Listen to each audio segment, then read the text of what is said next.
Hello friends, तो आज से हम शुरू करने जा रहे हैं मोड ऑफ एक्शन। पंचकर्म में जितने भी हमारे पंचकर्म आते हैं उन सबका मोड ऑफ एक्शन पढ़ेंगे एक एक करके। सबसे पहले हम जो स्टार्ट करने जा रहे हैं वो है वमन कर्म, ठीक है। लेकिन इसके बारे में एक बात मैं आपको बता दूं कि मोस्टली जो हमारे मेन एग्ज़ाम्स होते हैं, यूनिवर्सिटी के एग्ज़ाम होते हैं, उनमें जो है मोस्टली ये क्वेश्चन जो होता है 10 मार्क्स में या फिर हमारा 15 मार्क्स में पूछा जाता है। तो आप इसको थोड़ा ध्यान से पढ़िएगा क्योंकि ये लॉन्ग क्वेश्चन इनमें से किसी ना किसी में से बनता है, चाहे वमन का बने या विरेचन का बने, तो इनमें से कहीं ना कहीं से लॉन्ग क्वेश्चन बनता है, ठीक है। तो सबसे पहली चीज़ हम पढ़ने जा रहे हैं कारमुक्ता। मतलब इसका क्या है, मोड ऑफ एक्शन। जो हम पेशेंट को जितनी भी अपने क्वाथ वगैरह बना के देते हैं या जो मेडिकेशन देते हैं वमन कर्म कराने के लिए स्नेहन स्वेदन के बाद, तो वो किस तरीके से बॉडी पर असर करती है, ठीक है। इसको पढ़ने से पहले मैंने जो है इसमें फिजियोलॉजिकल बेस पे पॉइंट ऑफ व्यू पे वॉमिटिंग जो है वो बना दी है, आप उसको पढ़ लीजिएगा। फिर इसको पढ़िए क्योंकि वो जो है ज़्यादा इम्पॉर्टेंट है पढ़ना, क्योंकि हमें एज अ मतलब फिजियोलॉजिकली पता होना चाहिए कि जब हम वॉमिटिंग होती है तो क्या क्या सीक्वेंस होते हैं, क्या क्या मूवमेंट होते हैं बॉडी के अंदर, कैसे कैसे होते हैं, और मैकेनिज्म क्या होती है वॉमिटिंग की, तो वो भी इम्पॉर्टेंट है। वैसे तो मैं इसमें भी लूँगा, डिस्क्राइब करूँगा, लेकिन उतना डिटेल नहीं है जितना कि फिजियोलॉजी के चैप्टर में या लेक्चर्स में मैंने दे रखा है। पंचकर्म की ही आपको प्लेलिस्ट में मिल जाएगा वो भी पढ़ने के लिए, ठीक है। तो अब आगे बढ़ते हैं, तो शुरू करते हैं। पहली चीज़ तो हम देखते हैं कि क्या होता है ना, जितनी भी हमारी वमन औषधियाँ होती हैं, ठीक है, जो भी हमारी एमेटिक्स होती हैं, ठीक है, वमन औषधि जितने भी हमारे एमेटिक्स होते हैं उनका किस तरीके से वो जितनी भी हमारी आयुर्वेद वाली हैं, जैसे मदन फल हो गया, जीमूत हो गया, कृतवेदन हो गया, ये किस तरीके से बॉडी में जाके कैसे एक्शन करती हैं, इसको पता करना क्या होता है, काफ़ी ज़्यादा जटिल प्रोसेस है ये जो है एक ज़्यादा कॉम्प्लिकेटेड प्रोसेस है कि इस पूरी चीज़ को सीक्वेंस को पता करना कि बॉडी में कहाँ पर जा रही है, फिर क्या क्या हो रहा है, किस तरीके से उसका एब्जॉर्प्शन हो रहा है, किस तरीके से म्यूकोजा को वो इरिटेट कर रही है, और कैसे कैसे उसमें चेंजेस आ रहे हैं मेडिसिन के अंदर। तो ये तो एक कॉम्प्लेक्स प्रोसेस हो गई, पता करना है कि किस तरीके से होता है, ठीक है। तो इसलिए इन्होंने दे रखा है वमन औषधियों के द्वारा वामन कर्म किए किस प्रकार पूर्ण होता है, ठीक है। जो हमारा वमन कर्म होता है वो किस प्रकार से पूर्ण होता है उसको पता लगाना एक जटिल प्रोसेस होती है, कॉम्प्लिकेटेड प्रोसेस है ये, ठीक है। वमन द्रव्यों की कार्य करने की पद्धति भिन्न भिन्न प्रकार की होती है। मतलब यहाँ पर हम कह सकते हैं जितने भी हमारे वमन द्रव्य हैं, ठीक है, चाहे हमारा मदन फल ले लें या जीमूत ले लें, कृच्छवेदन ले लें, ये या नीम ले लें, तो इन सब की जो वर्क करने का क्राइटेरिया होता है या प्रोसेस होती है, वो किस तरीके से बॉडी में वर्क कर रहे हैं, कौन से रिसेप्टर से बाइंड हो रहे हैं, तो वो हर एक मेडिसिन का अलग अलग होता है, ठीक है। तो यहाँ पर हम सबसे पहले जो है आचार चरक के अनुसार, शास्त्र के अनुसार जो तथ्य बताए गए हैं कि किस तरीके से काम करता है उसके बारे में डिस्क्राइब करेंगे, ठीक है। तो चरक ने किस तरीके से बताया है, पहले तो उन्होंने गुण दे दिए, जैसे कि क्या होता है उष्ण, तीक्ष्ण, सूक्ष्म, व्यवायी एंड विकासी। ये आपको पता होना चाहिए, ये जो होते हैं हमारे वमन के भी गुण हैं, वमन औषधियों के गुण भी यही हैं, विरेचन औषधियों के गुण भी यही हैं, ठीक है। उष्ण, तीक्ष्ण, सूक्ष्म, व्यवायी, विकासी, ये इन गुणों वाली औषधियाँ होती हैं। जो भी हमारी वमन की औषधियाँ होती हैं उनमें ये गुण प्रेजेंट होते हैं, ठीक है। और विरेचन की होती हैं उनमें भी ये गुण प्रेजेंट होते हैं। बस वमन और विरेचन की औषधियों में जहाँ डिफरेंस होता है वो होता है महाभूत पे आके, ठीक है। जहाँ हमारा वमन की औषधियाँ होती हैं उनमें वायु और अग्नि ज़्यादा प्रबल होती है, उसी जगह हम देखते हैं विरेचन में, तो विरेचन में पृथ्वी और जल महाभूत जो होता है उसकी प्रधानता होती है। तो ये डिफरेंस रहता है यहाँ पर, ठीक है। उसके बाद कैसे होता है, तो इन सब गुणों से युक्त जो औषधियाँ होती हैं, मेडिसिन होती हैं, वो मेडिसिन क्या करती हैं, वो मेडिसिन जब हम देते हैं इंसान को तो फिर वो एब्जॉर्प्शन होने के बाद कहाँ पर आता है, हृदय को प्राप्त होती हैं। कहाँ पर, हमारी हृदय में आ जाती हैं, ठीक है। फिर हृदय के द्वारा क्या होता है, हृदय से हमारी निकलने वाली जो 10 धमनियाँ बताई गई हैं, तो उन धमनियों के द्वारा वो जो होता है संपूर्ण शरीर के स्थूल और सूक्ष्म स्रोतः जितने भी होते हैं उन सब में व्याप्त हो जाती है, ठीक है। तो यहाँ पर दे रखा है अपने वीर द्वारा हृदय को प्राप्त होती हैं। जो इनके वीर होते हैं उनके द्वारा क्या होता है, हृदय में आती हैं, और हृदय से क्या होता है जितनी भी धमनियाँ निकलती हैं सभी धमनियों के द्वारा ये सारे बॉडी के सूक्ष्म और स्थूल स्रोतः जो होती हैं, मतलब अगर मॉडर्न से कोरिलेट करते हैं इसमें तो ऐसे बोल सकते हैं कि कैपिलरीज और सेल्स जो होगी वो और ज़्यादा छोटी यूनिट हो गई, और कैपिलरीज देखते हैं तो वो हमारी स्थूल हो गई। तो उसमें जाके क्या होता है, वहाँ पर पहुँच जाती हैं। हमारी मेडिसिन क्या होती है, वहाँ तक पहुँच जाती हैं अपने वीर्य और गुणों के कारण। अब वहाँ पर क्या होता है, अपने गुणों का जो एक्शन होता है, अभी तक हमने देखा कि वो अपनी वीर की वजह से, पोटेंसी की वजह से कहाँ तक पहुँच गई, पहले हृदय में पहुँची, फिर हृदय से कहाँ से 10 धमनियों से होती हुई कहाँ तक पहुँची, सूक्ष्म और स्थूल स्रोतस्सों में पहुँच जाती हैं। फिर इन स्रोतस्सों में तो पहुँच गई अपने वीर के कारण, लेकिन अब वो जो होते हैं वहाँ पर क्या करते हैं, अपने उष्ण गुण के कारण क्या करती है, विलयन करती है। और तीक्ष्ण गुण, देखिए हमने यहाँ पढ़ा था उष्ण और तीक्ष्ण गुण होता है, तो उष्ण गुण के कारण क्या करती है, विलयन करती है, और तीक्ष्ण गुण के कारण उन्हें छिन्न भिन्न करती है।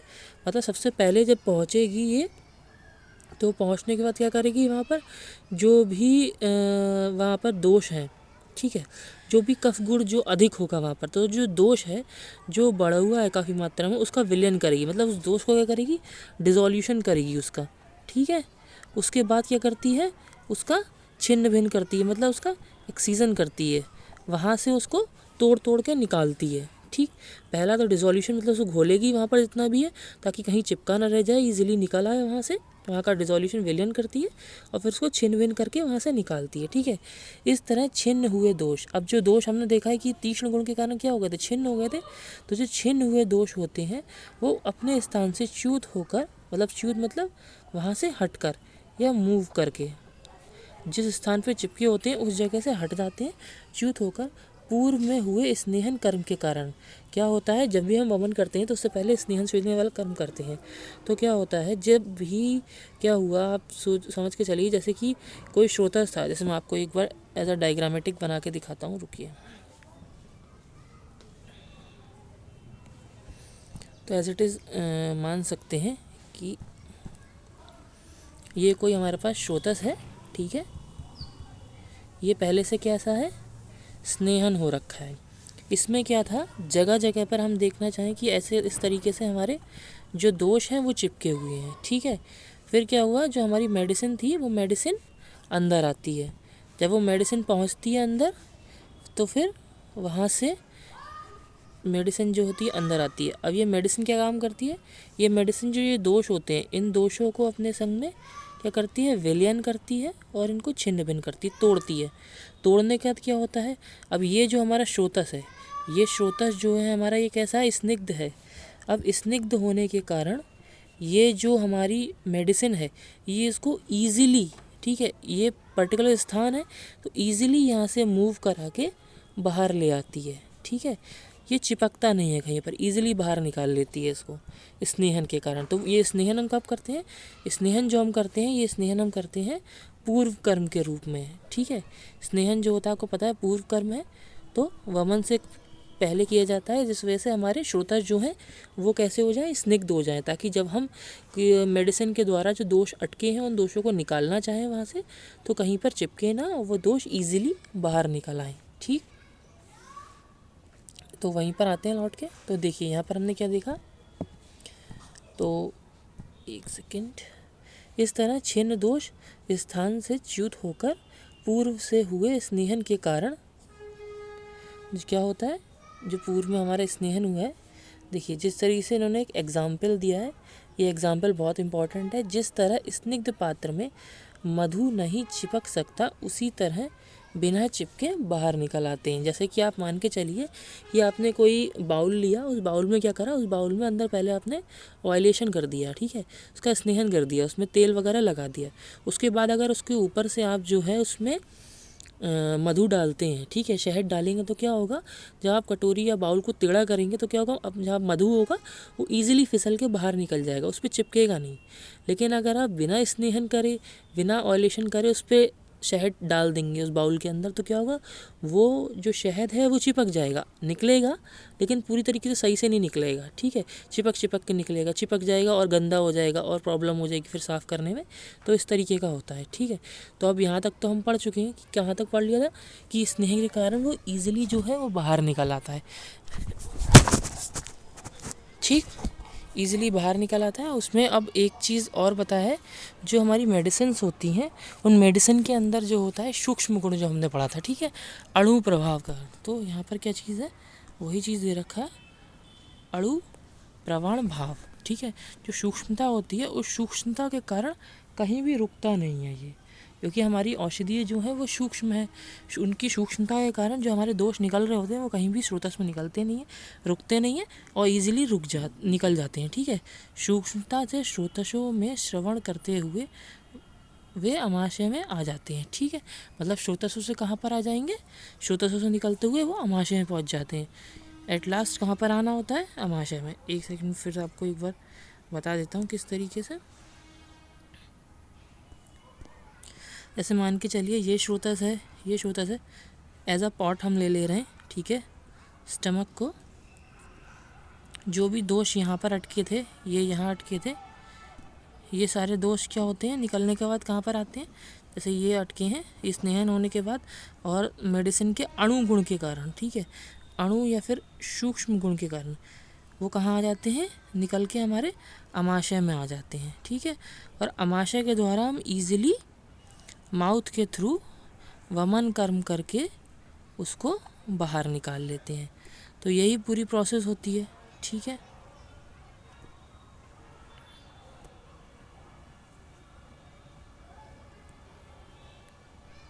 तो देखिए यहाँ तक तो पहुँच गए। ठीक है, अमाशय में आ गए, यहाँ पर हमने जान लिया। अब अमाशय से निकालने वाला कौन होता है, अमाशय से ऊपर के लिए चलने वाली जो वायु होती है, ठीक है, प्राण वायु जो होती है वो उसका जो मूवमेंट होता है वो डाउनवर्ड होता है। ठीक है, ऊपर से नीचे के लिए। और उदान वायु जो होती है उसका मूवमेंट कैसा होता है, नीचे से ऊपर के लिए। तो अब जो उदान वायु होती है उसको प्रेरित करती हुई क्या होती है, ऊपर के लिए लाती है, मतलब मुख की तरफ लाती है, ताकि वो जो भी हमारा आया है, दोष जो आए हैं हमारे अमाशय में, वो ईजिली बाहर निकल सकें।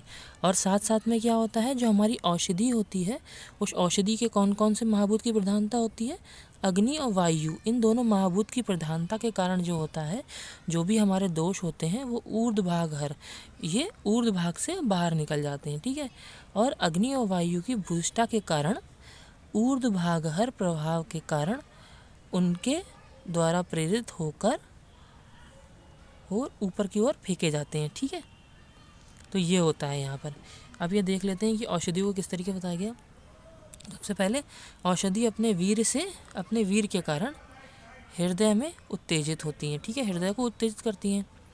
सेकंड चीज़, अब यहाँ पर हृदय वर्ड से भी अभी आपको आगे बताऊंगा मैं ये हृदय किस चीज़ के संदर्भ में यहाँ पर यूज़ करा जा रहा है। ठीक है, धमनियों में रस रक्त वाहिनियाँ तथा वात नाड़ियाँ दोनों के द्वारा ही प्रसरित होती है, मतलब हृदय में पहुंच गई। फिर हृदय से क्या होता है, हृदय से कुछ स्रोतस निकल के जा रहे हैं, धमनियाँ निकल के जा रही हैं, मतलब जो हमारी कुछ ब्लड वेसल्स निकल रही हैं, और साथ साथ में वात वाहिनियाँ, मतलब हमारी जो भी नर्व्स निकल रही हैं। ठीक है, तो उनके द्वारा क्या होता है, ये प्रसरित होते हुए संपूर्ण शरीर में व्याप्त हो जाते हैं। ठीक है, फिर व्याप्त होने के कारण सूक्ष्म, अब सूक्ष्म गुणों की बात कर रहे हैं, सूक्ष्म तथा स्थूल स्रोतसों में, क्योंकि हमारे सूक्ष्म और स्थूल स्रोतस मतलब कैपिलरीज और हमारी जो सेल्स होती हैं पहुंचकर उनमें कार्य करने लगते हैं। तो क्या होता है, वहाँ से निकले और निकल के कहाँ पर पहुँच जाते हैं, धमनियों से और रस रक्त वाहिनियों से और वात वाहिनियों से निकल के कहाँ पहुँचे, ये हमारे स्रोतसों में पहुँचे। स्रोतस कौन से, सूक्ष्म और स्थूल जो कैपिलरीज और सेल्स होती हैं, और वहाँ पर पहुँचने का तय करते हैं।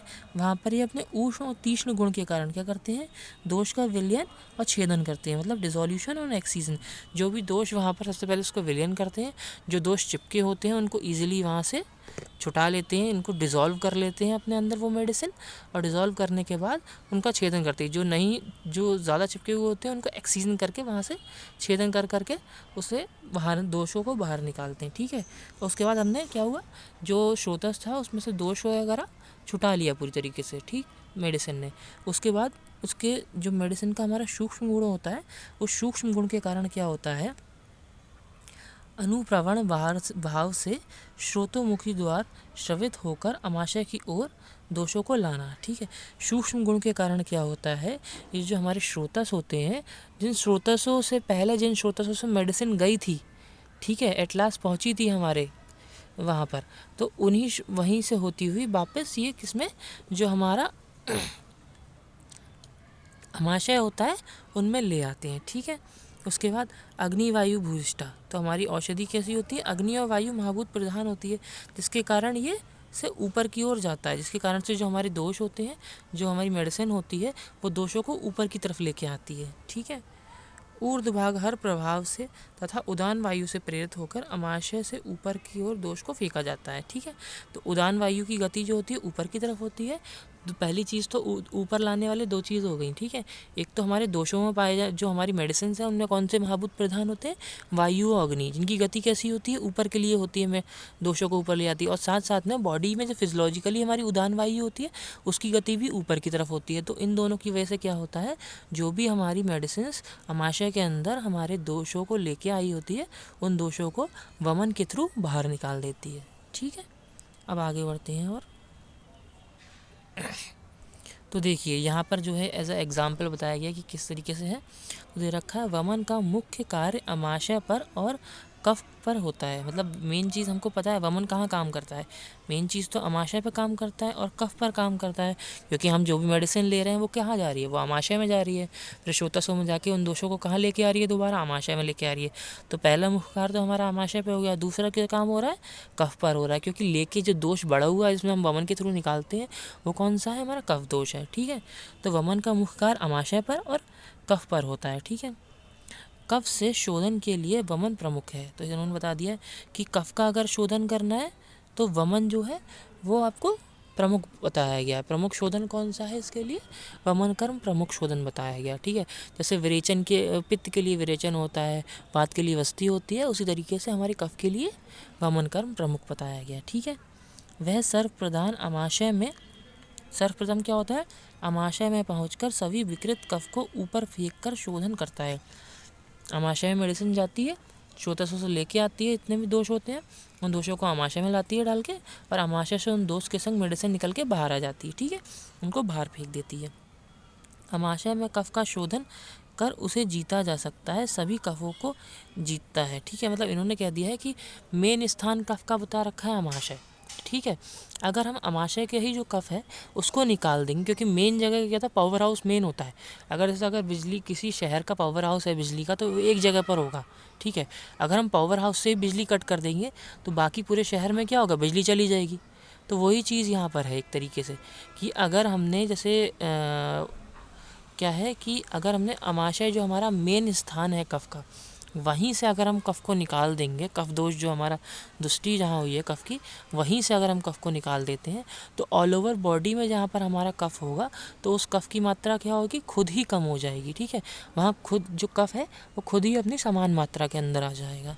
ठीक, जैसे कि एक एग्जाम्पल दे रखा है, जैसे किसी खेत में छोटे छोटे आल बालों में खूब पानी रहने से पानी से सड़ने वालों चावलों को बचाने के लिए श्रेष्ठ उपाय खेत के बंधन को तोड़ना यही है, जिससे छोटे छोटे आल वालों से भी जल बह जाए और शेष जल सूख जाए और चावलों का रक्षण होगा।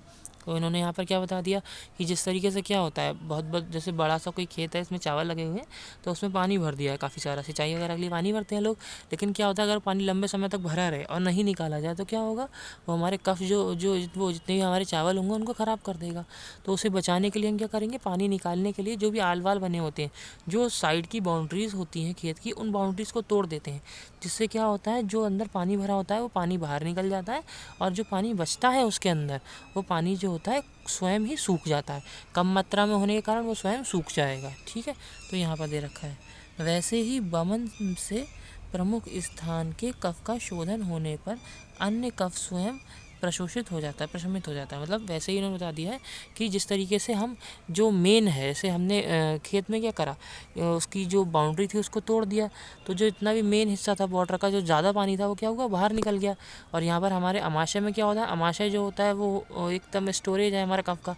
तो अमाशय से जब हम कफ को बाहर निकाल देते हैं तो जो बाकी स्थानों पर बचा हुआ पानी, जैसे खेत में क्या होता है, हमने जहाँ एक जगह पर होता है बहुत सारा पानी भरा था वहीं से निकाल दिया, और हमने वहाँ से पानी निकाल दिया तो खेत में जो बाकी जगह भरा हुआ पानी होगा, जैसे हमारी बॉडी में बाकी जगह पे जो बचा हुआ कफ होगा, वो कफ क्या होगा, अपने आप ही शमन हो जाएगा।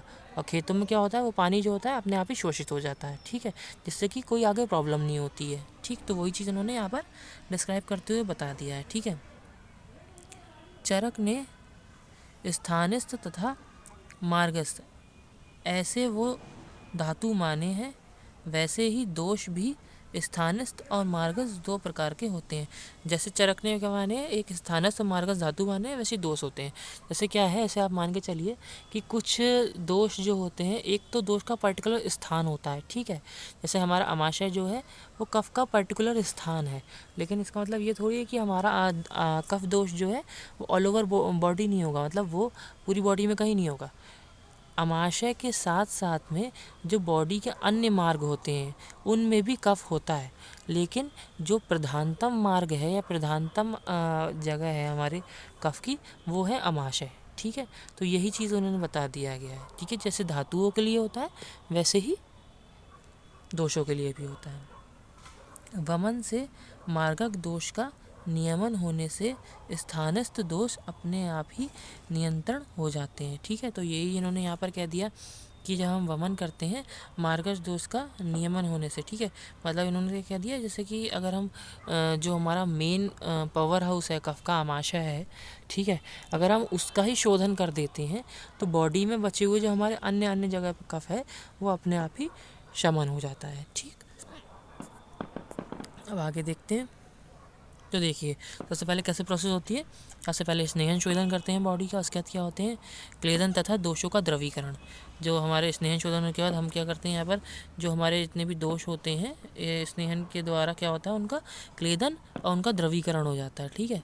जो हमारा स्नेहन होता है वो उनका क्लेदन कर देता है और जो स्वेदन होता है वो उनको द्रवीभूत कर देता है। उसके बाद क्या करते हैं वमन औषधि देते हैं, वमन कर्म कराते हैं। वमन कर्म करने के बाद क्या होता है दोषों का शरीर से बाहर निकलना। जो हमारे दोष अमाशय में होते हैं वो शरीर से बाहर निकल जाते हैं, जिससे मूलतः शोधन होता है और रोगों को पुनः प्रवृत्त नहीं होती है, ठीक है।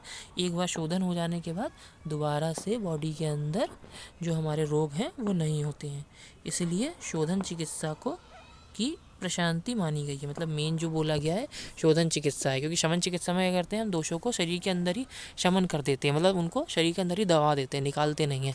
अब हम इस शोधन में क्या करते हैं जो दोष होते हैं शरीर से बाहर निकाल देते हैं। जब दोषों को शरीर से बाहर निकाल देते हैं, जब दोष ही शरीर में कम मात्रा में रह गए, अपनी समान मात्रा में रह गए, तो क्या होता है वो प्रकोपित नहीं होते हैं। लेकिन जब उन्हें दबा दिया जाता है तो थोड़ा भी अपना एनवायरनमेंट वैसा मिलता है उनको दोबारा से, जिससे प्रकोपित हो सके तो दोबारा से बढ़ जाते हैं, ठीक।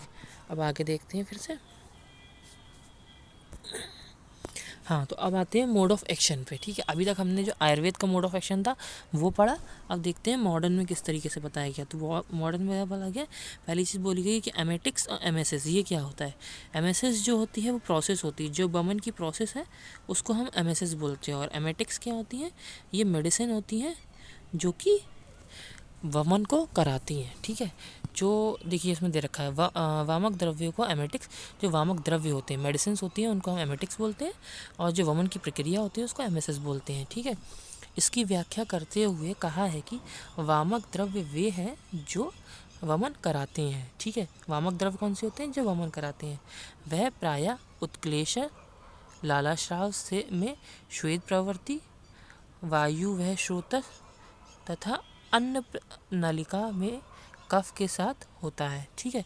कहाँ पर होता है ये कार्य, जो हमारी वायु मतलब जो वायु स्रोत है, प्राण स्रोत है हमारा वहाँ पर, और अन्न नलिका, ठीक है। मतलब ऐसा बोल सकते हैं जी हमारा जो ट्रैकियल और हमारा उसके साथ में इसोफेजियल मतलब जीआईटी, तो यहाँ पर ये प्रोसेस होती है। उसमें क्या होता है सबसे पहले दोषों का उत्क्लेशन करते हैं।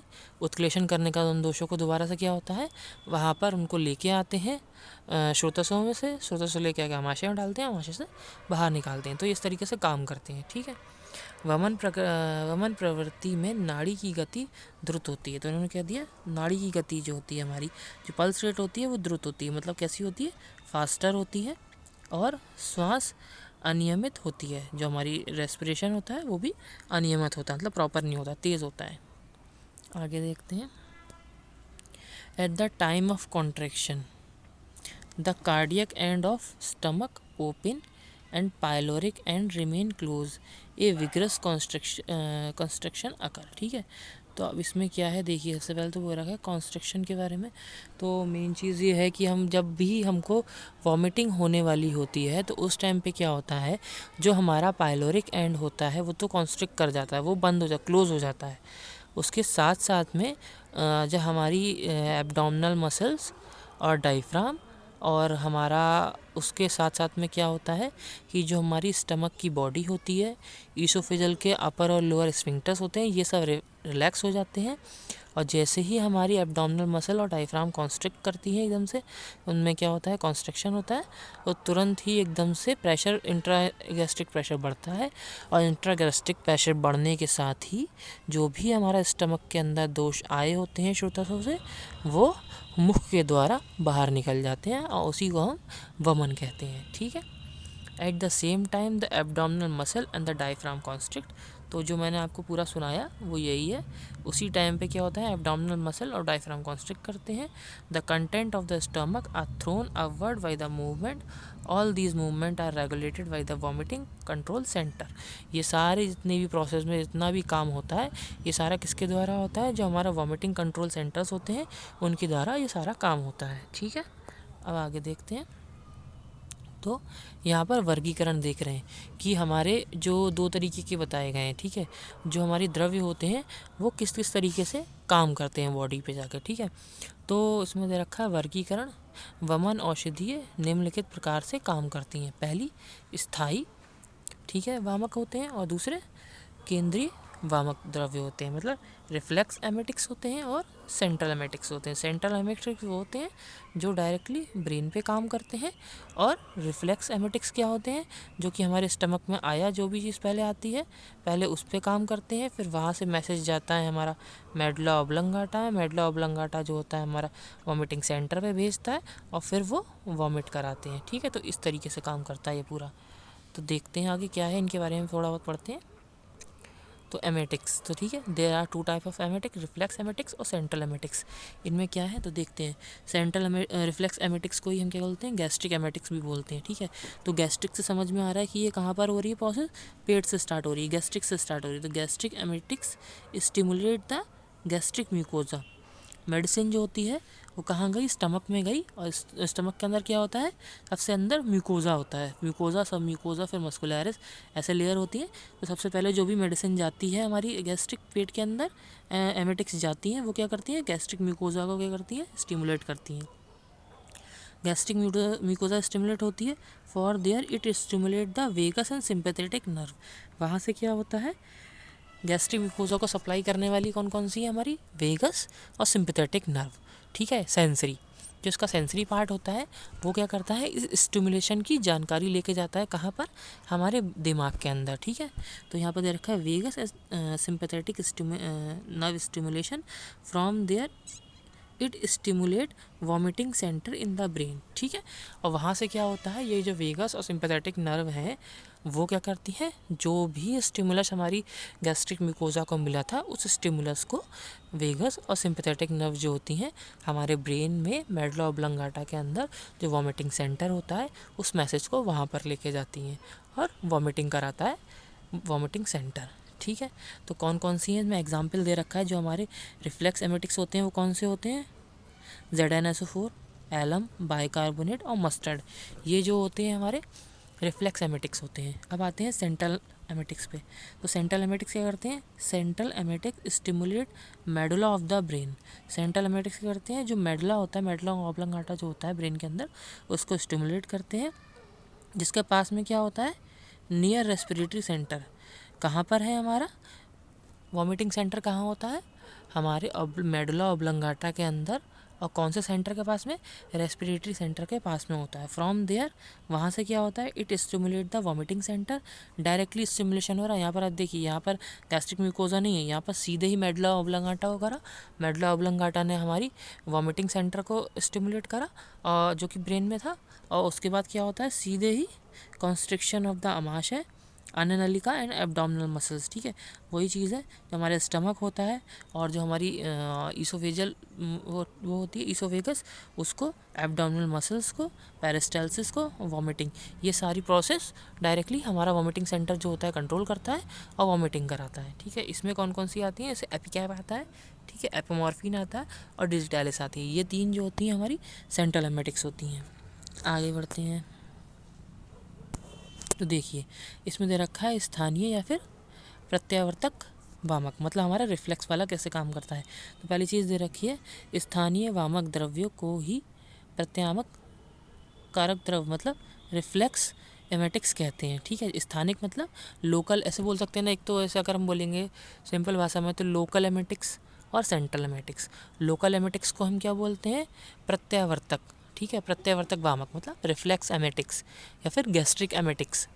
ठीक है, तो ये वर्ड याद रखिएगा, अगर कभी अल्टरनेट वे में आ जाए तो आप लिख सकते हैं। ठीक है, इन्हें आमाशय वामक मतलब गैस्ट्रिक एमेटिक्स, जो कि मैंने आपको बता दिया, इन्हें गैस्ट्रिक एमेटिक्स भी कहते हैं। अब इसमें होता क्या है देखिए, जब आमाशय में वमन द्रव्य पहुंचते हैं, जो हमारे वमन द्रव्य हैं, मदन फल वगैरह जो हम देते हैं कंपोजिशन बना के, जब वो हमारे आमाशय में पहुंचते हैं तो ये करते हैं, तो वे आमाशय की श्लेष्म कला जो गैस्ट्रिक म्यूकोजा होती है उसको उत्तेजित करते हैं। उनको क्या करते हैं, स्टिमुलेट करते हैं। अब उनको स्टिमुलेट करने के बाद क्या होता है और वहीं से वेगस और सिंपैथेटिक नर्व को उत्तेजित होती है। ठीक है, क्या होता है, और उसको गैस्ट्रिक म्यूकोजा को सप्लाई करने वाली कौन सी, वेगस और सिंपैथेटिक नर्व। तो जब वेगस गैस्ट्रिक म्यूकोजा को वो स्टिमुलेट करते हैं तो वो स्टिमुलेशन फिर कहाँ जाता है, वेगस और सिंपैथेटिक नर्व में।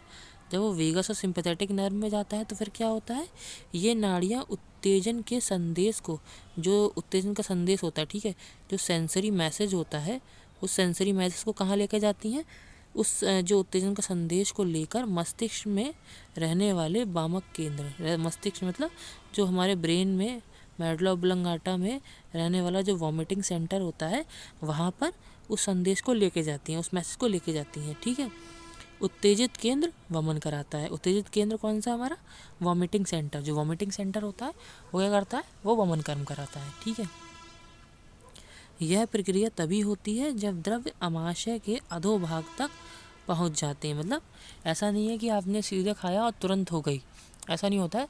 जब हमारी मेडिसिन जो होती है वो आमाशय के लास्ट एंड तक मतलब पाइलोरिक एंड जो होता है वहाँ तक पहुँच जाती है, तो वहाँ पर क्या करती है, वो हमारी गैस्ट्रिक म्यूकोजा को इरिटेट करती है, स्टिमुलेट करती है, और वहाँ से वेगस सिंपैथेटिक नर्व जो होती है सेंसरी मैसेज को लेके जाते हैं ब्रेन में, और ब्रेन में कहाँ, मेडुला ऑब्लांगाटा में लेके जाते हैं, और उसके अंदर हमारा वॉमिटिंग सेंटर होता है, उसको वो मैसेज मिलता है और वो वॉमिटिंग कराता है। तो जब तक हमारा वो जो द्रव्य है वो पाइलोरिक एंड तक नहीं पहुँचेंगे तब तक वॉमिटिंग शुरू नहीं होती है। ठीक है, अतएव जब पर्याप्त प्रमाण में जल के साथ देते हैं तो जल्दी से नीचे पहुंचकर कार्य जल्दी शुरू होता है। अभी तो पता ही है, अगर आप कोई भी चीज़ बहुत ही ज़्यादा सॉलिड या फिर सेमी सॉलिड फॉर्म में ले रहे हैं तो उसका एक्शन जो होगा वो लेट होगा। ठीक है, जैसे क्या होता है कि अगर आप कोई भी चीज़ ले रहे हैं, अगर आप ग्लूकोज को ही लेके चलिए, ठीक है, अगर हम क्या है कोई भी जैसे जैगरी के फॉर्म में, गुड़ के फॉर्म में अगर हम खा रहे हैं, शुगर ले रहे हैं, तो वो जो होगी एट लास्ट देर में काम करना शुरू करेगी। वहीं पर अगर हम क्या है डायरेक्ट ग्लूकोज जो हमारे इलेक्ट्रोलाइट्स होते हैं, वो होता है पाउच होता है, उसको पानी में घोल के अगर दे देंगे हम सीधे, तो वो जो होगा जल्दी असर करना शुरू कर देगा। तो ये तो डिफरेंस हमें समझ में आता है। तो उसी तरीके से जो हमारे वामक द्रव्य होते हैं, अगर उनको हम क्या होता है सेमी सॉलिड फॉर्म में या फिर एकदम सॉलिड फॉर्म में देंगे तो उनका असर देर में होगा, लेकिन जब हम उन्हीं को डाइल्यूट करके, ठीक है, पानी के संग देंगे तो उनका असर जो होगा बहुत जल्दी से होना शुरू हो जाएगा। ठीक है, तो ये बताया यहाँ पर। यहीं पर स्पष्ट करना संगत है कि आयुर्वेद भी हृदय को उत्तेजना और धमनियों की उत्तेजना में वामक कर्म मानता है। ठीक है, आगे देखते हैं। तो देखिए, अब यहाँ पर हम जो हृदय की बात कर रहे थे पीछे कि हृदय को वामक द्रव जाता है, हृदय को उत्तेजित करता है, हृदय को उत्तेजित करता है, हर जगह बार बार आ रहे थे, तो हृदय से किस चीज़ को यहाँ पर लिया जा रहा है। ठीक है, तो यह हृदय संभवतः वामक केंद्र के लिए, ठीक है, हृदय किसके लिए बोला जा रहा है, हृदय बोला जा रहा है वामक केंद्र के लिए। ठीक है, जो हमारा क्या है वॉमिटिंग सेंटर जो कि मेडुला ऑब्लांगाटा में है, उसको यहाँ पर हृदय से संबोधित किया जा रहा है। हृदय मतलब हार्ट नहीं बोला जा रहा है कि हार्ट के अंदर जा रहा है या हार्ट से हो रहा है, ये कहाँ पर हो रहा है, ये हमारा जो मेडुला ऑब्लांगाटा में जो हमारा गैस्ट्रिक, जैसे मान के चलिए रिफ्लेक्स एमेटिक्स में था, तो गैस्ट्रिक म्यूकोजा थी, इरिटेट हो रही थी, वहाँ से स्टिमुलस जनरेट हो रहा था, सिंपैथेटिक और वेगस नर्व लेके जा रही थी उस मैसेज को मेडुला ऑब्लांगाटा में, और फिर वहाँ से वो वॉमिटिंग सेंटर पे पहुँच रहा था। वो वॉमिटिंग सेंटर पे जब पहुँचता है तो वो वॉमिटिंग सेंटर जो है वो हृदय है, उस वॉमिटिंग सेंटर से जो हमारी आसपास में क्या होता है वो ही मैसेज भेजता है, वो मोटर मैसेज भेजता है कि आपको क्या क्या करना है, आपको बॉडी के अंदर जाके वमन कर्म कराना है, ठीक है। वो मैसेज भेजता है, वो ही सारी वॉमिटिंग कराता है एट लास्ट जाके। तो यहाँ पर हृदय को जो हम संबोधित कर रहे हैं वो किससे कर रहे हैं, वो वॉमिटिंग सेंटर से कर रहे हैं, ठीक है। वमन केंद्र के लिए प्रयुक्त शब्द हो, क्योंकि हृदय शब्द केंद्र के लिए संहिता ग्रंथों में प्रयुक्त हुआ मिलता है, ठीक है। हृदय शब्द किस लिए प्रयुक्त हुआ मिलता है, केंद्र के लिए। मतलब कई जगह पर ऐसा बोला गया कि हार्ट भी बोलते हैं, लेकिन जो इसके पर्सपेक्टिव में है वो किस लिए बोला गया है, केंद्र मतलब सेंट्रल नर्वस सिस्टम, मतलब हमारे ब्रेन के संदर्भ में यहाँ पर यूज़ करा जा रहा है। ब्रेन में क्या है, वॉमिटिंग सेंटर, उसके संदर्भ में यूज़ कराया जा रहा है। जैसे कि अलग अलग हृदय बताए हैं, तो इन्होंने तल हृदय हो गया, आंत हृदय जो हमारी बोलते हैं ना, इंटेस्टाइनल हार्ट बोलते हैं, तो आंत में जो है हमारा, ठीक है। हार्ट मतलब यहाँ पर किससे वो है, मतलब जहाँ पर हमारा नर्व का प्लेक्सस वगैरह फैले हुए हैं। आंत में क्या होता है, इंटेस्टाइन में देखते हैं, हम बोलते हैं कि सेकंड ब्रेन है हमारा, तो उसी तरीके से ये है यहाँ पर, ठीक है। अब आगे देखते हैं, वमन प्रक्रिया में बार बार गर्म पानी पिलाना। जब हम वमन प्रक्रिया कराते हैं तो क्या करते हैं, इंसान को कंटिन्यूस बार बार थोड़ी थोड़ी मात्रा में, जब भी आपने कराया होगा या आपने देखा होगा, तो आप देखते हैं कि लगातार या तो उसको जो हमारा क्वाथ होता है वो देते हैं, मिल्क होता है वो देते हैं, जिससे क्या हो, जो भी हमारा दोष आए हैं हमारे आमाशय में वो ईजिली वॉश आउट होके बाहर निकल जाए, कोई भी दोष जो है वो चिपका न रह जाए। तो वही है, वमन प्रक्रिया में बार बार गर्म पानी मिलाकर, यष्टि मधु, कोविदार आदि क्वाथ पिलाकर, लवण जल, पिपली इत्यादि का जल पिलाना, ये प्रयोग भी इसीलिए वर्णित है कि इसमें वमन का कार्य जल्दी संपन्न होता है, ठीक है। इससे क्या होता है, वमन जल्दी होता है और इजीली हो जाता है, ठीक है। क्योंकि जब भी हम किसी चीज़ को डालेंगे तो वो इजीली हमारे स्टमक के अंदर, हमारे आमाशय के अंदर जो दोष हैं उनको अपने संग मिला के और जल्दी से बाहर निकाल देगा, ठीक है। तो यही चीज़ यहाँ बताई गई है, जिसमें कि इसमें कुछ चीज़ ऐसी भी होती हैं जो कि किस तरीके की होनी चाहिए, वो ज़्यादा पंजेंट या फिर इस तरीके की होनी चाहिए जिसको पीने में आप जब पिएं तो आपको उसकी स्मेल अच्छी ना लगे, ठीक है। क्योंकि जो चीज़ अच्छी लगती है वो डाइजेस्ट हो जाएगी बॉडी के अंदर जाके, और जो चीज़ अच्छी नहीं लगेगी तो क्या होगा, जब भी हमने बोला था जैसे छर्दी हम पढ़ते हैं, दुष्छर्दा पढ़ते हैं, तो उसमें क्या होता है, ऐसी कोई चीज़ देख ली या सूंघ ली, इससे वैसे वॉमिटिंग हो जाता है। तो उसी तरीके की कोई मेडिसिन बना के देते हैं, जैसे कोविदार या एस्टीमदी वो देते हैं बना के, तो जिससे वो उसको पीने के बाद वॉमिट कर दे, ठीक है। एक फैक्ट ये भी होता है। इस प्रकार में वमन द्रव्य जैसे बता रखा है, तो अब जो हम आज के टाइम पे यूज़ करते हैं वमन द्रव्य, या जैसे हम गैस्ट्रिक लवाज वगैरह करते हैं पॉइजनिंग के केस में, तो क्या क्या यूज़ कराया जाता है, जिंक सल्फेट यूज़ करते हैं, ठीक है। एलम फिटकरी को यूज़ कराया जाता है, स्वराष्ट्रीय हम कहते हैं आयुर्वेद में, ठीक है। एमेटिन जो होता है इंजेक्शन आता है वो यूज़ करते हैं, बाइकार्बोनेट यूज़ करते हैं, मस्टर्ड यूज़ करते हैं, जो राई के सदृश द्रव्य होते हैं उसको मस्टर्ड बोलते हैं। राई मतलब जो हमारा कच्चा घानी बोलते हैं ना, सरसों, वही सेम है।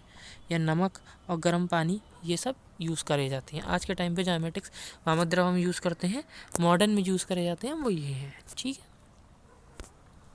अब आते हैं केंद्रीय सेंट्रल एमेटिक्स में, ठीक है। तो सेंट्रल एमेटिक्स में क्या है, तो यहाँ दे रखा है, ये ऐसे द्रव्य हैं जो वामक केंद्र को उत्तेजित कर वमन कराते हैं। मतलब डायरेक्टली कहाँ असर कर रहे हैं, ये डायरेक्टली असर करते हैं हमारे ब्रेन में जाके, डायरेक्टली कहाँ, जो ब्रेन में हमारा वॉमिटिंग सेंटर है वहाँ पर इफेक्ट करते हैं। ये गैस्ट्रिक म्यूकोजा वगैरह किसी को स्टिमुलेट नहीं करते हैं, सीधे ब्रेन में वॉमिटिंग सेंटर को इफेक्ट करते हैं, ठीक है। इसके उदाहरण हैं, इसमें कौन कौन से ऐसे, एपोमॉर्फिन या डिजिटैलिस, ये जो होते हैं इनके एग्जाम्पल हैं, जो डायरेक्टली हमारे क्या करते हैं, जो वामक केंद्र होते हैं उनको सीधे उत्तेजित करते हैं, ठीक है, वॉमिटिंग सेंटर को। वमन के इन दोनों स्थानिक और केंद्रीय प्रवृत्ति के बारे में शारीरिक सिद्धांत निम्नलिखित प्रकार से हैं।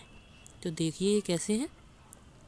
वमन की प्रक्रिया में आमाशय की पेशियाँ, अब क्या क्या होता है बता रखे हैं। वमन की जब प्रक्रिया, जब प्रोसेस हो रही होती है, वॉमिटिंग हो रही होती है, तो क्या होता है, जो आमाशय की पेशियाँ होती हैं, मांसपेशियाँ, अन्न नलिका मतलब हमारे जीआई ट्रैक्ट की पेशियाँ जो होती हैं, मतलब हमारा, ठीक है, उदर की पेशियाँ, एब्डोमिनल मसल्स होती हैं, तथा आंत की पेरिस्टेल्सिस मूवमेंट, इनका सहायक होता है, ठीक है, इनका सहायक होता है।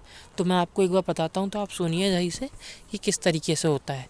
जैसे कि आप मान के चलिए, सबसे पहले स्टार्टिंग क्या होती है, जब भी हमारा जो मोटर सिग्नल्स ऊपर से आते हैं, ठीक है, जो कि नर्व्स लेके आती हैं, क्रेनियल नर्व्स भी बताई गई हैं इसमें कि 5, 7, 9 और 11, 12 जिस तरीके ये नर्व्स बताई गई हैं जो कि लेके आती हैं, और स्पाइनल जो नर्व्स होती हैं वो भी हेल्प करती हैं। जो मोटर वर्क होता है, मोटर वर्क में क्या क्या आता है, जैसे कि क्या होता है, सबसे पहले हमारा पाइलोरिक एंड जो होता है उसको क्लोज होना, ठीक है। दूसरी चीज़ क्या होती है, इंट्रागैस्ट्रिक प्रेशर का बढ़ना। तो वो कैसे बढ़ेगा, जो हमारी डायफ्राम होती है और जो एब्डोमिनल मसल्स होती हैं उनको कॉन्स्ट्रिक्शन, जब बार बार कॉन्ट्रैक्ट होती हैं या उनके कॉन्स्ट्रक्शन होने की वजह से जो प्रेशर होता है वो प्रेशर बढ़ता है। उस प्रेशर के बढ़ने के बाद क्या होता है, जो हमारी बॉडी होती है स्टमक की, वो और ईसोफेगस के हमारे अपर और लोअर स्फिंक्टर होते हैं, वो क्या होते हैं, रिलैक्स कर जाते हैं, ठीक है। उनके रिलैक्स करने के बाद क्या होता है, अब हम ऊपर आते हैं, जो हमारा लैरिंग्स होता है, ठीक है, और उसके ऊपर क्या होता है, ग्लॉटिस। तो लैरिंग्स और हाइट बोन जो होती है हमारी, अपवर्ड और फॉरवर्ड मूवमेंट करती है, जिसकी वजह से जो हमारा लैरिंग्स होते हैं वो क्लोज हो जाते हैं, ताकि जब हमारी वॉमिटिंग हो तो जो भी हमारा अंदर से वॉमिटस निकल के आ रहा है, जो वामक द्रव्य या जो दोष निकल के आ रहे हैं, वो धोखे से भी एस्पिरेशन ना हो, लैरिंग्स में ना जाए। और उसके साथ साथ में क्या होता है, जो हमारा सॉफ्ट पैलेट होता है वो क्या होता है, अपवर्ड मूव करता है, जिसकी वजह से क्या करता है, वो नेज़ल कैविटी जो हमारी होती है उस नेज़ल कैविटी को क्लोज कर देता है, ताकि जो भी हमारा वॉमिटस आए या जो दोष हमारे आ रहे हैं, जो वामक द्रव्य ऊपर के लिए आ रहे हैं, जो वमन में निकलेंगे, वो हमारी नेज़ल कैविटी मतलब नाक में ना चले जाएं। तो ये इस तरीके से पूरी प्रोसेस होती है। ये सारे मोटर फंक्शंस या मोटर वर्क्स होते हैं, और ये मोटर वर्क किसके द्वारा कराए जाते हैं, ये वॉमिटिंग सेंटर्स जो होता है ऊपर से मैसेज भेजता है क्रेनियल नर्व्स के थ्रू और स्पाइनल नर्व्स के थ्रू, ठीक है। तो ये इस तरीके से पूरा वर्क करता है। और सबसे पहला वर्क जो होता है वो होता है इन सब में एंटी पेरिस्टालसिस मूवमेंट, क्योंकि जब तक एंटी पेरिस्टालसिस मूवमेंट नहीं होंगे तब तक क्या होगा, जो भी हमारा खाना वगैरह है या जो भी हमारे दोष वगैरह हैं वो कहाँ पर नहीं आ रहा है। ऐसा अगर वॉमिटिंग के पर्सपेक्टिव में देखते हैं, मॉडर्न के पर्सपेक्टिव में, तो क्या बोलते हैं कि वॉमिटिंग तभी होती है जब एंटी पेरिस्टालसिस होता है। एंटी पेरिस्टालसिस मूवमेंट में क्या होता है, जो भी हमारा इंटेस्टाइन, और ये शुरू कहाँ से होता है, ये इलियम से शुरू होते हैं माउथ तक, ठीक है, मतलब नीचे से ऊपर तक के लिए होते हैं। एंटी पेरिस्टालसिस है ना, तो नीचे से ऊपर के लिए होंगे ये। तो उसमें क्या होता है कि हमारे जितने भी जो भी फूड कंटेंट वगैरह होता है इंटेस्टाइन के अंदर, वो क्या होता है, एंटी पेरिस्टालसिस की वजह से स्टमक में आ जाता है, और स्टमक के आने के बाद हमारा पाइलोरिक स्फिंक्टर जो होता है वो क्लोज हो जाता है, और फिर आगे के सेम वही मोटर मूवमेंट्स जो होते हैं वो कंडक्ट होते हैं, ठीक है। तो ये है यहाँ पर। अब आगे देखिए, तो अब ये कुछ पॉइंट है, ये देखते हैं। वमन केंद्र मेडुला ऑब्लंगाटा की नीचे की भाग में स्थित होता है। तो आपको बता दें कि वॉमिटिंग सेंटर कहाँ पर होता है, ये मेडुला ऑब्लंगाटा जो होता है उसके नीचे स्थित होता है, ठीक है। ऐसे हम क्या बोलते हैं, दो चीज़ हैं, एक हमारा वॉमिटिंग सेंटर होता है, दूसरा हम क्या बोलते हैं, CTZ सेंटर, ठीक है, जिसे हम कीमो रिसेप्टर सेंटर भी बोलते हैं, ठीक है। वो जो होता है हमारा ट्रिगर जोन जो होता है, CTZ sorry, chemo receptor trigger zone. Chemo receptor trigger zone कहाँ पर होता है, ये फोर्थ वेंट्रिकल में होता है मेडुला ऑब्लंगाटा में ही है, फोर्थ वेंट्रिकल के फ्लोर पे होता है, मतलब फोर्थ वेंट्रिकल जहाँ ख़त्म हो रहा होता है वहाँ पर एट लास्ट बिल्कुल नीचे की साइड में होता है ये, ठीक। और उसके आगे क्या होता है, हमारा सॉलिटरी ट्रैक्टस का न्यूक्लियस होता है, और उसके आगे जो होता है बिल्कुल सटा हुआ हमारा वॉमिटिंग सेंटर होता है। लेकिन ये सब होता किसके अंदर है, मेडुला ऑब्लंगाटा में ही होता है, ठीक है। अब इसके आसपास में क्या होता है, इसके पास में ही हमारा श्वसन श्वसन केंद्र होता है, मतलब हमारा रेस्पिरेटरी सेंटर जो होता है वो हमारा कहाँ पर होता है, वो हमारा वॉमिटिंग सेंटर के पास में ही होता है, ठीक है। ये सिर्फ इसका सेंटर ही नहीं, रेस्पिरेटरी सेंटर ही नहीं, बल्कि हमारा डेफिकेशन सेंटर, सलाइवेशन सेंटर, और ये सारे सेंटर्स जो होते हैं, ये सारे सेंटर्स पास पास में होते हैं। ये सारे सेंटर्स पास में होते हैं, तो आपको इसी की वजह से जो वॉमिटिंग होती है, जो वमन होता है, उससे पहले एक लक्षण देखने को मिलता है। क्या होता है, जिसमें कि वॉमिटिंग होने से पहले हमारे माउथ के अंदर बहुत सारा सलाइवेशन सीक्रेट होता है, बहुत सारा सलाइवा बनता है।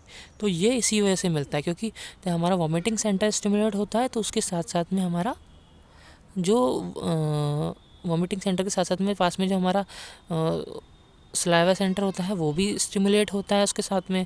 उसके पास में रेस्पिरेटरी सेंटर भी होता है। तो रेस्पिरेटरी सेंटर आपको देखने मिला है कि रेस्पिरेशन जो होता है, श्वास की गति होती है वो तीव्र हो जाती है, ठीक है।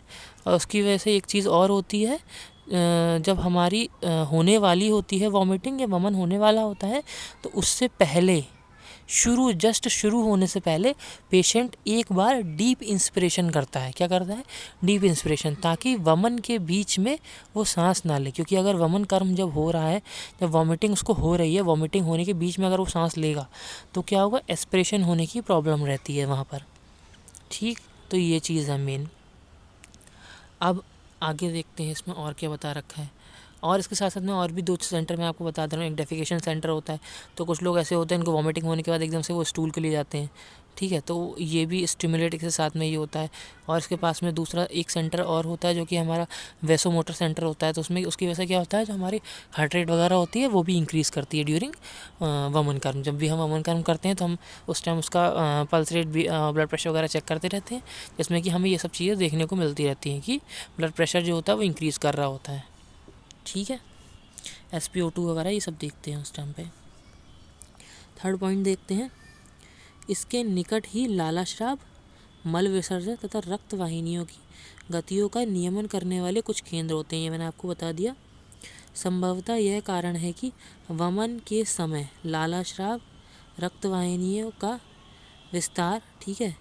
रक्त वाहिनियों का विस्तार क्यों होता है? क्योंकि हमारी जो मेडिसिन हमने ली है वो कैसी होती है? उष्ण तीक्ष्ण गुण होते हैं, जो कि स्रोतसों में जाके दोषों का विलयन करते हैं, छेदन करते हैं। इसी वजह से क्या होता है, जो हमारी रक्त वाहिनियाँ होती हैं वो कैसी होती हैं? वो डायलेट हो रही होती हैं, ठीक है। सांस प्रश्वास की गति बढ़ना, ठीक है। रेस्पिरेशन प्रोसेस जो होती है बढ़ती है। अनियमित होना, ये लक्षण देखने को मिलते हैं। ये मैंने आपको पूरा समझा ही दिया कैसे कैसे मिलते हैं कि सारे सेंटर्स जो होते हैं वॉमिटिंग सेंटर्स के आसपास ही मिलते हैं। एक ग्रुप ऑफ सेंटर्स के बीच में ये सारी ग्रुप ऑफ सेंटर में आसपास में ही रहते हैं, ठीक है। प्रायः वामक द्रव्य और विरेचन द्रव्यों के गुण भी आयुर्वेद के समान कहे हैं। जो वामक द्रव्य होते हैं और इन्होंने क्या बोला है, जो वामक द्रव्य हैं उन्हीं के समान विरेचन द्रव्यों के गुण होते हैं, ठीक। जो गुण हमने स्टार्टिंग में पढ़े थे। और देखिए और क्या दे रखा है, वामन द्रव्यों से विरेचन व्यापद भी बताई गई हैं, ठीक है। क्या होता है, वामक द्रव्य जो होते हैं उन्हीं में मतलब विरेचन में वमन का व्यापद बताया गया है और वमन में विरेचन का व्यापद बताया गया है, ठीक है। क्यों? क्योंकि कई बार ऐसा होता है कि ये जो मेडिसिन होती है वो वमन वाली मेडिसिन जो होती है वो विरेचन करा देती है, और विरेचन वाली मेडिसिन जो होती है वो वमन करा देती है, ठीक है। तो ये एक दूसरे के व्यापद हैं, ठीक। वमन द्रव्यों से विरेचन व्यापद भी बताई गई हैं। इसमें मल विसर्जन केंद्र का उसके नज़दीक रहने यह कारण हो सकता है। क्यों? क्योंकि हम जब भी वमन या विरेचन के व्यापद पढ़ते हैं तो वमन के व्यापद में हमें विरेचन मिलता है और विरेचन के व्यापद में हमें वमन मिलता है। ये इसलिए मिलता है क्योंकि कई बार ऐसा होता है जब हम वमन की औषधि देते हैं खाने के लिए, तो वो औषधियाँ क्या होती हैं, एट लास्ट जाके हमारे वॉमिटिंग सेंटर का जो वमन केंद्र होता है उसको उत्तेजित करती हैं, और उसके पास में ही क्या होता है, डेफिकेशन सेंटर होता है। अगर वॉमिटिंग सेंटर के साथ साथ में या वॉमिटिंग सेंटर से ज़्यादा डेफिकेशन सेंटर जो होता है वो एक्टिव हो जाता है, तो जो औषधियाँ ऊपर से हमारी दोषों को लेकर निकलने वाली होती हैं वो औषधियाँ क्या होती हैं, वो विरेचन के द्वारा हमारी नीचे से मतलब स्टूल के थ्रू निकल जाती हैं। ये भी एक व्यापद के फॉर्म में हमको देखने के लिए मिलता है। सेम एज इट इज़ विरेचन में भी होता है, ठीक है। वमन केंद्र के लिए अब देखिए दे रखा है, वमन केंद्र के द्वारा फ्रेनिक नर्व का संदेश मिलता है, वे कंठ अमाशय वक्ष की पेशियों को पहुंचती हैं। तो वही बता दिया कि अब यहाँ पर क्या हो रहा। अभी तक हमने सेंसरी वाला देखा कि जितना भी हमारी गैस्ट्रिक से जा रहा था मैसेज वमन तक केंद्र तक पहुँच रहा था, वमक केंद्र तक, तो वो कौन से थे, वो सारे हमारे सेंसरी वाले थे, वो लेके जा रहे थे हमारे मैसेज को। अब क्या हो रहा है, हमारा जो वॉमिटिंग सेंटर है वो ऊपर से मैसेज भेजेगा मोटर वाला कि हमारी बॉडी की मसल्स वगैरह को क्या क्या काम करना है बॉडी के अंदर, कौन सी मसल कॉन्स्ट्रिक्ट होगी, ठीक है, ग्लॉटिस बंद करेगा, लैरिंग्स को, hired bone upward forward movement करेगी, और हमारा सॉफ्ट पैलेट जो होगा अपवर्ड मूवमेंट करेगा ताकि वो जो भी आ रहा है अंदर से वो नेज़ल कैविटी या फिर लैरिंग्स में ना जाए। तो ये सारा वर्क करने के लिए कौन कौन सी, तो आप वही बता रहे हैं कि कौन कौन सी नर्व काम करती हैं। तो पहली चीज़ जो होती है फ्रेनिक नर्व कहाँ कहाँ हमारी सप्लाई करती है, कंठ में सप्लाई करती है, ठीक है, थ्रोट में, आमाशय की पेशियों में और बक्ष में। कहाँ पर? इंटरकॉस्टल मसल या फिर हमारी जो उतनी भी चेस्ट की मसल्स होती हैं वहाँ पर, एब्डोमिनल मसल्स, और जो हमारी थ्रोट की मसल्स होती हैं वहाँ पर कौन सी काम करती है? फ्रेनिक नर्व काम करती है। तो ये ऊपर जो भेजा जाता है मोटर के लिए कि आपको क्या क्या काम करना है, तो वो किसके थ्रू आता है? तो वो आता है हमारा फ्रेनिक नर्व के थ्रू। मतलब हमारे कंठ में होने वाला, आमाशय में होने वाला या फिर हमारी बक्ष में होने वाले जो मसल वर्क होते हैं उनको कंडक्ट कौन कराता है? फ्रेनिक नर्व कराती है। और फ्रेनिक नर्व को कौन मैसेज भेजता है? वॉमिटिंग सेंटर भेजता है। आगे देखते हैं दूसरा, स्पाइनल नर्व को संदेश मिलते हैं उदर पेशियों को पहुंचते हैं, ठीक है। अब यहाँ पर हम आ रहे हैं उदर पेशियों की बात करी जा रही है, मतलब जो हमारी उदर की पेशियाँ हैं, ठीक है, जो एब्डोमिनस, रेक्टस एब्डोमिनस वगैरह हैं, ऑब्लिक मसल्स जो हैं, उनको कौन भेजता है मैसेज? स्पाइनल नर्व के थ्रू मैसेज आता है, ठीक है। थर्ड क्या है? क्रेनियल नर्व कहाँ कहाँ भेजती है? कंठ में, तालू में पहुंचाती है, ठीक है। क्रेनियल नर्व कहाँ पहुंचाती है? कंठ में और तालू में। जहाँ हम क्या देखने को मिल रहा था? एपिग्लॉटिस जो होती है बंद करती है हमारी लैरिंक्स को, और सॉफ्ट पैलेट अपवर्ड मूवमेंट करता है। तो ये इस तरीके से देखने को मिलता है। ये एक पॉइंट उससे बता देता हूँ मैं आपको, एक थोड़ा छोटा सा फ्लो डायग्राम करके।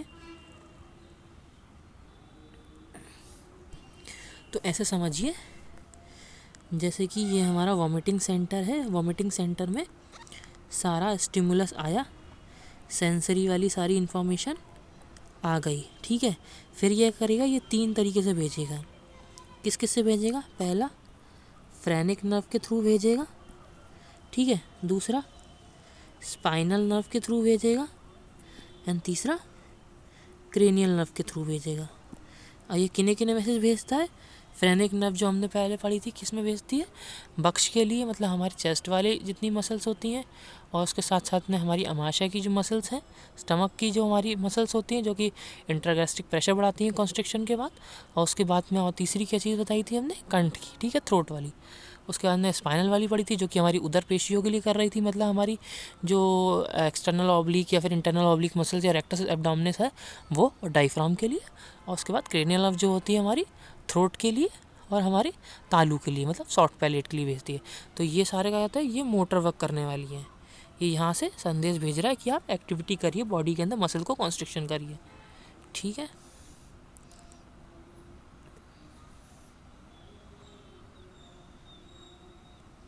तो यहाँ तक हम पहुँच गए, ठीक है। अब देखते हैं वमन केंद्र की उत्तेजना मुख्यता। तो कैसे कैसे हैं देखिए, आमाशय आदि से प्राप्त संवेदन से, ठीक है, आमाशय के द्वारा वमन कैसे कैसे होता है ये बता रहे हैं कि वमन कैसे हो रहा है, मतलब कौन कौन किस किस जगह से स्टिमुलस मिल सकता है, सेंसरी स्टिमुलस मिल सकता है जिससे वॉमिटिंग या वमन हो सकता है, ठीक है। तो आमाशय आदि से प्राप्त संवेदन, या तो आमाशय से जाए, स्टमक से कोई सेंसरी मैसेज जाए इरिटेशन की वजह से, सिर के ही किसी केंद्र से प्राप्त संवेदन से, यह रक्त में से विष बाधा होने के कारण होता है। मतलब कैसे कैसे, ज़रूरी नहीं है, ये कारण है, कॉज ऑफ वॉमिटिंग या कॉज ऑफ वमन क्या क्या हो सकते हैं। तो वो बता दिया है कि वमन कैसे कैसे हो सकता है। तो आमाशय आदि से प्राप्त संवेदन, मतलब कि मान के चलिए या तो एब्डोमिन, या वो क्या बोलते हैं, स्टमक से चला गया, आपके स्टमक इरिटेशन की वजह से, या हार्ट में कोई प्रॉब्लम हो रही हो उस वजह से आपको मैसेज चला गया ब्रेन में, वॉमिटिंग सेंटर में कि वॉमिटिंग कराओ, ठीक है। या फिर अदर कोई ऑर्गन की वजह से चला गया, इंटेस्टाइन की वजह से चला गया हो, अपेंडिसाइटिस अगर कोई डिसीज़ है इस तरीके की, या गॉल स्टोन है तो उसकी वजह से मैसेज चला जाए, ठीक है। उसके साथ साथ में अब यहाँ बोलते हैं कि सिर के किसी केंद्र की, सिर में कोई प्रॉब्लम हो, जैसे कि अगर ट्रॉमा लग गया किसी को एकदम से उस वजह से, या शॉक की कोई वो हो उस वजह से, या इंट्राक्रेनियल प्रेशर रेस कर जाए उस वजह से, ठीक है। उसके बाद रक्त में अगर कोई प्रॉब्लम हो रही हो, ठीक है, जैसे कि क्या हो, टॉक्सिसिटी हो रही है, अगर किसी केमिकल की वजह से हो रहा है, ये केमिकल रक्त में बहुत ज़्यादा बन गया है, यूरेमिया हो गया है, ठीक है, यूरिक एसिड वो काफ़ी ज़्यादा बढ़ गया है, तो इस वजह से भी वॉमिटिंग होती है। मतलब ये हमने जो पीछे पढ़ा इसमें क्या था कि किस वजह से हमारा जो वॉमिटिंग सेंटर है वो एक्टिवेट होता है, ठीक है। अब देखते हैं, आमाशय के अतिरिक्त अवयवों में आंत का भाग ड्यूडेनम, अपेंडिक्स, जुजेनम, ब्रक, वस्ती, गर्भाशय, पित्ताशय, गॉल ब्लैडर, हृदय, इनके द्वारा भी वमन केंद्र उत्तेजित होता है। तो वही चीज़ मैंने जो आपको बताया कि जो हमने पीछे पढ़ा था आमाशय आदि, तो आदि में जो आने वाली सब चीज़ें जो हैं वो ये हैं कि ये सब भी जो होती हैं इनमें अगर कोई प्रॉब्लम होगी तो वो भी जो है सेंसरी मैसेज भेज के हमारे वॉमिटिंग सेंटर को एक्टिवेट कर सकते हैं वॉमिटिंग कराने के लिए। ठीक है, यहाँ पर क्या है, यहाँ स्मरणीय है कि आयुर्वेद छर्दी में दुष्ट छर्दना नाम भेद माना जाता है। छर्दी का एक भेद है, क्या है, दुष्ट छर्दना माना गया है, जिसमें कहा है कि जो मन की प्रतिकूल हो ऐसे द्रव्य, मतलब जो मन के लिए अच्छे नहीं लग रहे हो, जो भी हमको देखने में, सूंघने में, सुनने में जो चीज़ अच्छी नहीं लग रही हो वो प्रतिकूल, ठीक है, मतलब अपोजिट है, जो हमको अच्छी नहीं लगे वो अपवित्र या गंदे पदार्थ, सड़े हुए पदार्थ, विविध मतलब बहुत ज़्यादा बदबूदार, इनके सूंघने मात्र से, देखने से या इनके सेवन से ही छर्दी हो जाती है। तो ये भी एक उसी तरीके का है, दुष्छर्जा बोला गया है, साइकी वॉमिटिंग बोलते हैं मॉडर्न में। ठीक है, अब इन्होंने जो अपने वो बता दिए कि इसकी कौन कौन सी चीज़ें हैं या कौन कौन सी मॉडर्न की मेडिसिन हैं जो कि एक्टिवेट करती हैं वॉमिटिंग सेंटर को। तो एपोमॉर्फिन होती है, एपिकैप होती है, पिक्रोटॉक्सिन होती है, ये सारे द्रव्य जो होते हैं हमारी वॉमिटिंग कराने वाले होते हैं। ठीक है, इत्यादि द्रव्य का तो ये सब हो गया। अब आगे देखते हैं। ये वाला पॉइंट, ठीक है। इसी तरह कंठ को यंत्रिक रीति से उत्तेजन कर वमन किया जा सकता है, जो कि बताते हैं मैकेनिकल वॉमिटिंग। आपने देखा होगा पहले के लोग क्या होते थे कि पेट को साफ़ करने के लिए सुबह सुबह दिन के समय क्या करते हैं, अपनी फिंगर्स जो होते हैं वो दोनों माउथ में डाल के जो हमारा थ्रोट होता है, जो कंठ होता है हमारा, उसको स्टिमुलेट करते हैं, मैकेनिकली स्टिमुलेट करते हैं, जिससे क्या होता है हमारी इतना भी स्टमक का कंटेंट होता है वो सब बाहर निकल आता है। तो वो यही है, ठीक है। यह भी तथ्य है, आधुनिक शास्त्र में मान्य है। ये जो होता है मॉडर्न साइंस में बताया गया है। वामक द्रव्य के प्रत्येक मधु रस, तिक्त रस, कसाय रस तथा कटु रस के अति मात्रा प्रयोग से वमन होता है। तो ये जो बता दिए हैं, इनकी अगर बहुत ज़्यादा मात्रा में आप ले रहे हो तो उससे भी वमन होगा। ठीक है, ये सब उद्वेग उत्पन्न करते हैं। तो यहाँ तक ये हमने जितना भी था इसका मॉडर्न और आयुर्वेद वाला सेशन पढ़ लिया है। ठीक है, जो मोड ऑफ एक्शन है वो मोस्टली हमारा कवर हो चुका है। अब मैं इसमें जो एक मेन श्लोक बताया है वमन की कारमुक्ता, ठीक है, जो कि हमारा चरक में बताया गया है कल्प स्थान में, फर्स्ट चैप्टर जो है मदन फल वाला, उसमें 5th श्लोक बताया गया, वो भी एक बार आपको समझा दे रहा हूँ, तो वो देख लीजिए उसमें कैसे बताया गया है। तो ये मैंने पहले से ही मार्क कर रखा है कि कौन कौन सा वर्ड कैसे, ताकि पढ़ने में प्रॉब्लम ना हो शब्दों के साथ में। तो देखते हैं, इसका जो रेफरेंस है वो कल्पस्थान का फर्स्ट चैप्टर 5th श्लोक है, ठीक है, चरक का। तो देखिए इसमें से पहले जो हमारे बताए गए वो बताए गए गुण, कि वमन और विरेचन औषधियों के गुण क्या होते हैं। तो बोलते हैं तत्र उष्ण तीक्ष्ण सूक्ष्म व्यवायु विकासी औषधानी, ठीक है, ये जो औषधियाँ होते हैं उनके गुण क्या होते हैं, उष्ण तीक्ष्ण सूक्ष्म व्यवायु और विकासी, ये गुण होते हैं औषधियों के।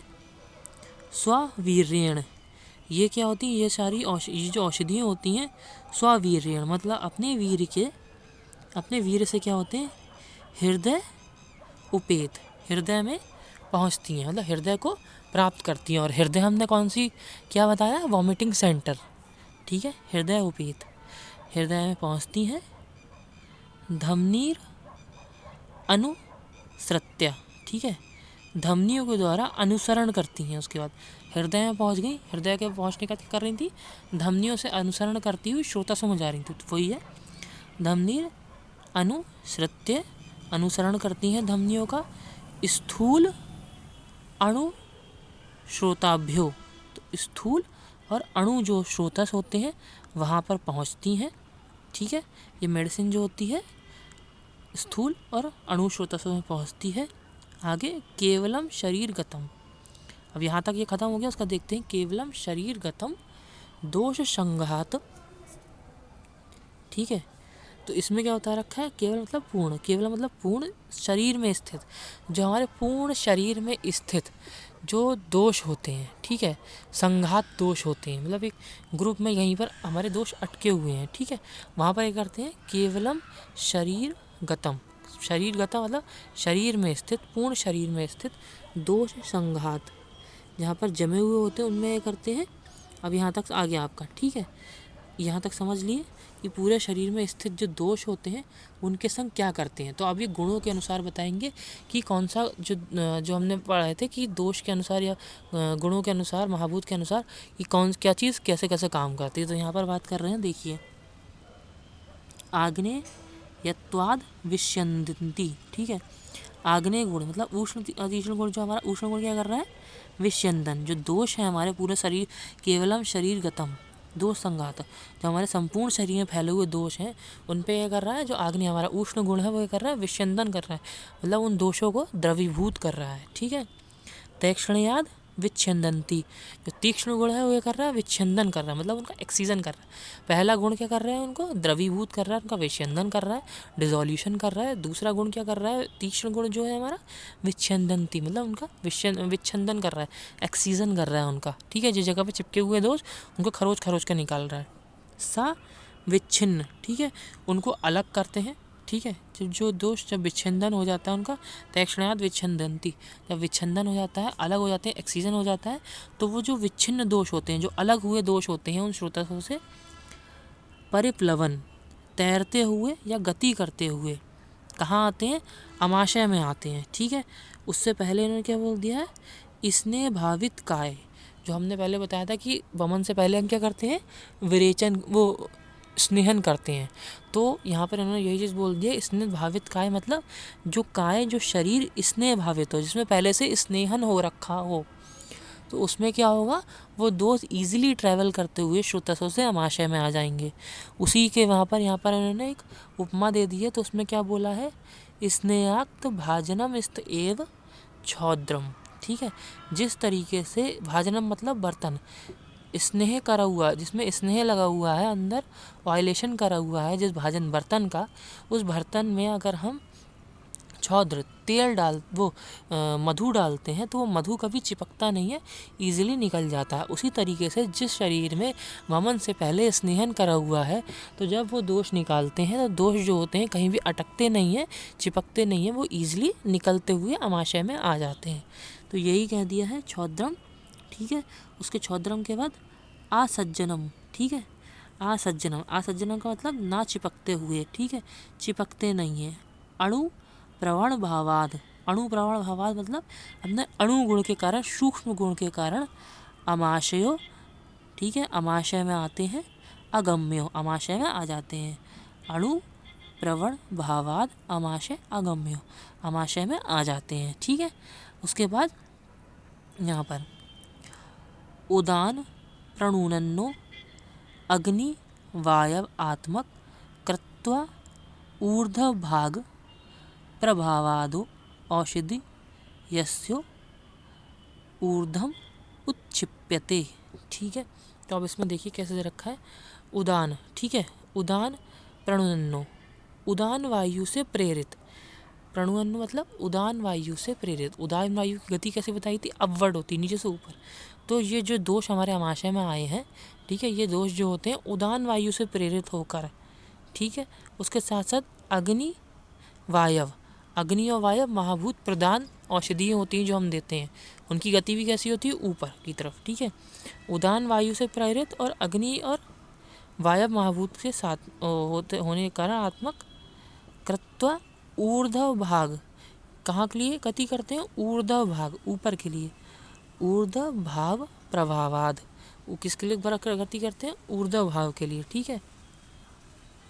ऊर्ध्व भाव प्रभावाद, उसके आगे ऊर्ध्वम उत्क्षिप्यन्ति, और ऊपर से होते हुए निकल जाते हैं, मुंह से बाहर या ऊपर की तरफ फेंके जाते हैं, ठीक है। उत्क्षिप्यन्ति, ऊपर की तरफ फैले जाते हैं। यहाँ तक हमारा कफ का, वमन का ये खत्म हो गया, ठीक है। उसके बाद ये विरेचन का बताते हैं, सलिल पृथ्व्यात्मक कत्वाद, जिसमें सलिल मतलब जल और पृथ्वी महाभूत प्रधान जो होते हैं वो कहाँ जाते हैं, अधो भाग प्रवाद च औषध, ठीक है। अधा जो औषधियाँ हमारी पृथ्वी और सलिल जल महाभूत प्रधान होती हैं वो हमारे दोषों को कहाँ से, अधोभाग से प्रभाव करते हुए निकलती हैं, नीचे से, ठीक है। प्रवर्तते उभय तच्च उभय गुणत्वाद। और जो ऐसा क्या होता है, ये अपने अपने लक्षण बता दिए गए हैं, ठीक है। तो यहाँ पर ये श्लोक है जो वमन की कार्मुकता को दर्शाता है। तो आप ऊपर वाला जो है उसको पढ़िएगा दोबारा से। मेरे को पढ़ने में थोड़ी दिक्कत हो रही थी, इसलिए मैंने उसको डिवाइड कर लिया अलग अलग। आप चाहें तो उसको अपनी बुक में लिख के वैसे डिवाइड कर सकते हैं जैसे यहाँ पर करा है, ठीक है। और तोड़ तोड़ के इसके पढ़ने की कोशिश करिएगा जैसे मेरे को पढ़ा गया। अगर कोई दिक्कत थोड़ा बहुत आपको समझ में ना आए तो आप पूछ सकते हैं, ठीक है।